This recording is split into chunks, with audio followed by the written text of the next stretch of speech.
မိုင်နော်ဟိုကောင်လေးပြိုက်ပါဟိုဘက်က ဒါလေးတွေဆိုရင်တော့အနက်မူရဲ့တည်ရောက်ထားတာလက်ကီးကြီးရနိုင် version 2လေးဟုတ်သူဆိုရင်နေရွက်အကြလေးနဲ့ဟုတ်အနက်လည်းပါတယ် ဟိုကောင်လေးရော ဟောအကောင်လေးကဒါလေးတွေဆိုလို့ရှိရင်တော့ကိုကီချင်းတော့မပါဘူးသူကဘဲပုံလေးတွေဒီတိုင်းပဲ fit ကအမွေးပွားလေးတွေကိုဟုတ် ကီချင်းပါနော် ဟုတ်ကီချင်းတော့မပါဘူးဟုတ် ဟိုကြီးရအောင် ဒါလေးဆိုရင်လည်းတစ်ခုလုံးပါတယ်ချုပ်ဖို့ကောင်းတဲ့ထဲမှာပါတယ်သူတို့ဆိုလို့ရှိရင်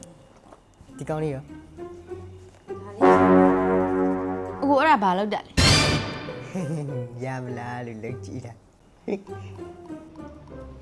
တော်သေးတာဘောငါစောစောစီးစီးမြင်လိုက်လို့မဟုတ်ရင်ပါသွားတော့မှအကုန်လုံး